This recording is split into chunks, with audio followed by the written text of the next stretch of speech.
Okay, you can say it was just the Raiders. I understand that. But it should be noted. Dallas, Quinnen Williams now. They got that linebacker back, that second round pick is healthy. So, Quinnen Williams last night, season high in sacks, 1.5, career high in quarterback hits. Another escape from New York's success story. Two things are absolutely true. Every player that leaves the toxic New York Jets gets better instantly, and Dallas is probably not as far off as everybody thinks. Dallas has a top 10 to 12 quarterback. Run game's good. Interior D-line, Kenny Clark, Quinnen Williams, the weapons on the perimeter. They stole George Pickens. That's a lot of playoff boxes. Now, the offensive line is young. They're inconsistent on pass protection. But the Cowboys are after the Packers and Seahawks, the youngest offense in the league. So, they're an ascending offense. And remember, I've been on this, they don't need a quarterback. 7 teams in the league are desperate for it. So, those 21st round picks, quarterback is going to be overdrafted like it is every year. And this year, Dallas is going to be able to manipulate that first round, those 2 picks.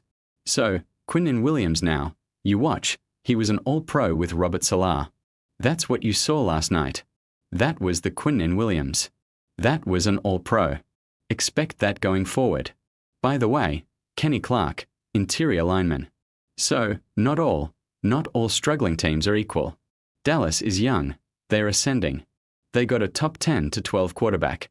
The Jets don't. The Browns don't. The Raiders don't. The Saints don't. The Titans don't. Dallas has the same number of wins as the Miami Dolphins. And I would take Dallas 10 out of 10 times because of Dak. I would take Dallas 10 out of 10 times over Miami. So we can all clown on Jerry Jones. And is he the GM whatever he is? He's certainly not the worst GM in the league, but I would say this, the offense is elite. They stole George Pickens.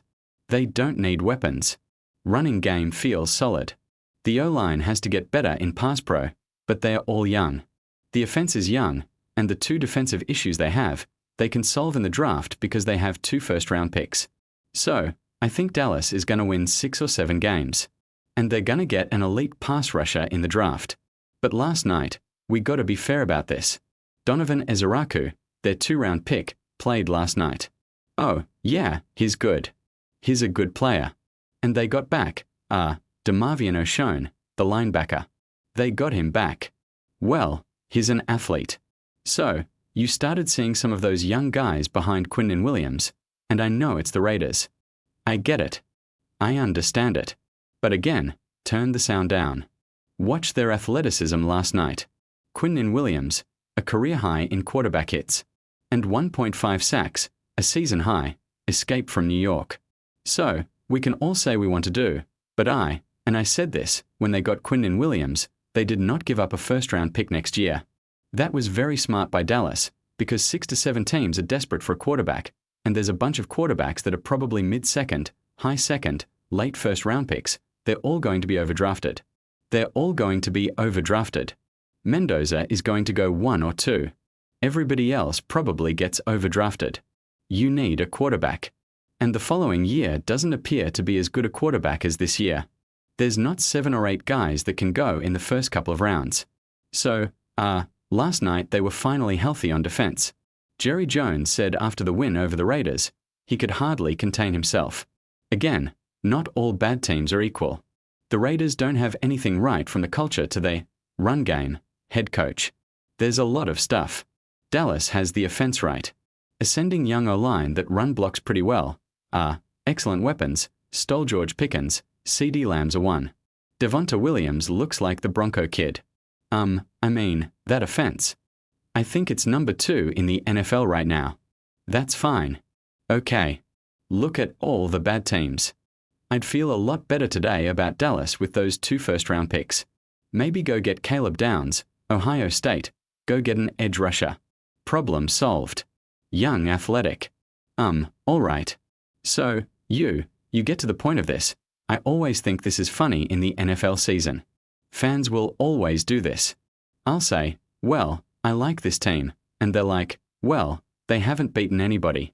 Well, who's great? Philadelphia has won like 22 of their last, 25 games, and they look ugly every week. I mean, Denver. None of you like Denver. Well, what are they, 9-2? At some point, do you win games or not? So, the big question with the Bears is, the Bears are 7-3 and in first place and everybody's saying, oh, yeah, but the schedule, woo. I mean, it's Joe Montana and the Niners coming up next. I actually think they're going to remain in first place, and here's why. What do the next 5 games the Bears play all have in common? Steelers, Eagles, Green Bay, Cleveland, Green Bay. What do they all have in common? Every one of those teams, not the Bears, every one of those teams is struggling to find their offensive identity. Chicago didn't have that problem. Chicago's inconsistent, but Chicago runs the ball a lot and runs the ball well. And for the record, still leads the NFL in big plays. Yeah, the Bears may be inconsistent, a little stop. Right. But they have an identity. They are gonna run the ball a lot and they're gonna run it well. So that's an identity the Bears, it's a little like a Quentin Tarantino movie, strong plot, excellent character development. It seems a little out of order. We are gonna have to wait till the end of the movie so it all sort of wraps in together and you'll be like, oh, that was really good. But there are times, the operational part, the penalties, the 3 and out, Caleb misses an easy one. You're like, hey, again. It's a little out of order. They have bad quarters, weird halves. They are good late. So, and I say this all the time, you do not have to be perfect to get to a Super Bowl. You just have to have an identity. The Philadelphia Eagles got to a Super Bowl last year. They were the 4th worst passing team in a passing league. But the Eagles knew what they were. That's why this year, Philadelphia is really struggling because they're not a power run team. Saquon's not as dominant as last year.